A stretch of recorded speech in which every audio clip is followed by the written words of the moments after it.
जय माता दी। माता रानी आप सभी की रक्षा करें। आज माघ गुप्त नवरात्रि का 8वां दिन यानी अष्टमी तिथि है और अष्टमी तिथि आज सुबह यानी 17 फरवरी शनिवार को सुबह 8:16 तक रहेगी। इसके बाद में नौमी तिथि प्रारंभ हो जाएगी।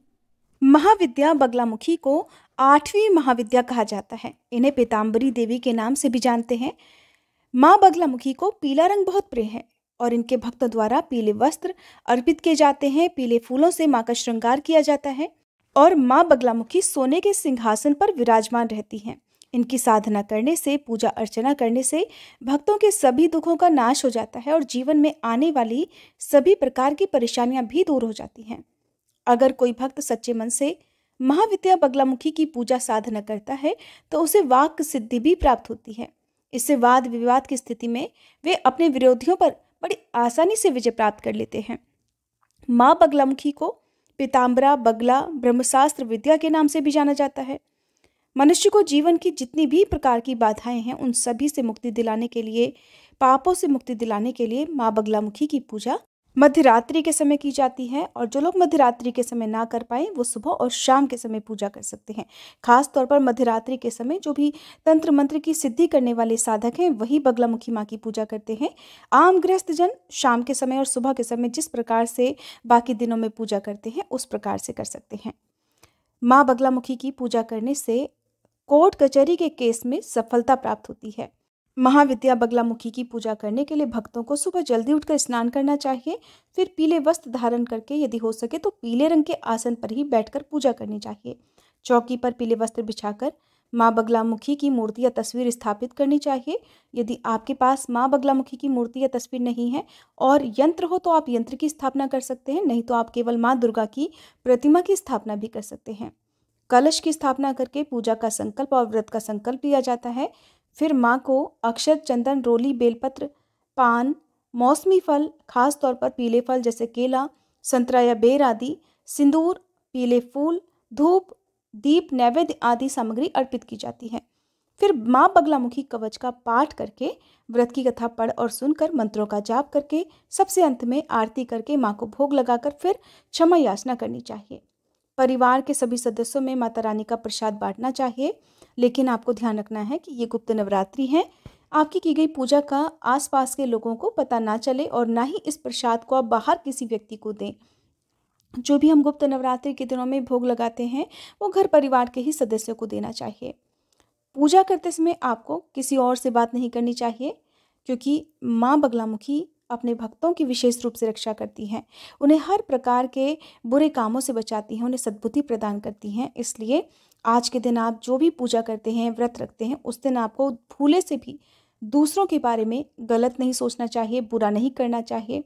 किसी प्रकार की, किसी भी तरह की जीव हत्या, जीव हिंसा करने से बचना है। यदि ऐसा होता है, जाने अनजाने में यदि आपसे कुछ भी गलती होती है तो उसका भी बहुत बुरा परिणाम भुगतना पड़ सकता है।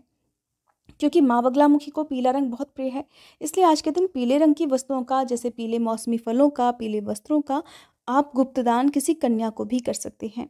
मंदिर में आप दान दे सकते हैं। गुप्त रूप से आप दक्षिणा का दान कर सकते हैं। माँ बगलामुखी को आप पीले रंग की चुनरी अर्पित कर सकते हैं। ऐसा करने से भक्तों के जीवन में सुख और समृद्धि आती है, मनोवांछित फल की प्राप्ति होती है। और माँ की पूजा करने से यदि आने वाली कोई बाधाएं है तो वो भी बड़ी आसानी से दूर हो जाती है। घर परिवार के सदस्यों का स्वास्थ्य बेहतर रहता है और इनकी पूजा करने से यदि विश्वास के साथ पूजा की जाए तो सभी रुके हुए कार्य भी बिना किसी बाधा के पूर्ण हो जाते हैं। शारीरिक और मानसिक चिंताएं भी दूर हो जाती हैं। अगर आप अपने जीवन में आगे बढ़ना चाहते हैं या आपके ऊपर किसी ने कोई झूठा मुकदमा कर रखा हो तो ऐसी स्थिति में आप नियम से दिन में जितनी बार भी हो सके माँ बगलामुखी के ओम ऐं ह्रीं श्रीं बगलामुखी देव्ये नमः इस मंत्र का पूर्व दिशा की ओर मुंह करके जाप करना चाहिए। आप कुछ भी काम करते हैं, चलते बैठते उठते समय भी सच्चे मन से आप माँ पर विश्वास रखते हुए इस मंत्र का लगातार जाप करते हैं तो आपके ऊपर जो भी झूठा मुकदमा है या आपके शत्रु विरोधी आपको बहुत ज़्यादा परेशान करते हों तो शत्रु विरोधी शांत हो जाते हैं। उनसे आपको किसी प्रकार का कोई नुकसान नहीं होता और यदि कोई झूठा मुकदमा है तो उसमें आपको विजय प्राप्त हो सकती है। इस प्रकार महाविद्या की पूजा की जाती है। पौराणिक कथा के अनुसार एक बार सतयुग में महाविनाश उत्पन्न करने वाला ब्रह्मांडी तूफान उत्पन्न हुआ, जिससे संपूर्ण विश्व नष्ट होने लगा और चारों ओर हाहाकार मच गया।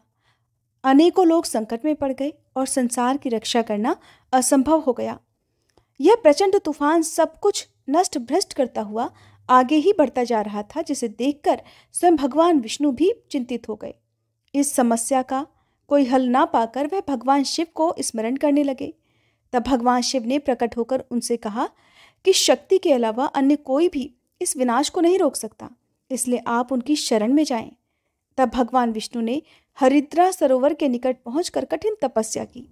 भगवान विष्णु ने तपस्या करके महात्रिपुर सुंदरी को प्रसन्न किया और देवी शक्ति उनकी साधना से प्रसन्न हुई और सौराष्ट्र क्षेत्र की हरिद्रा झील में जल क्रीड़ा करती महापीत देवी के हृदय से दिव्य तेज प्रकट हुआ।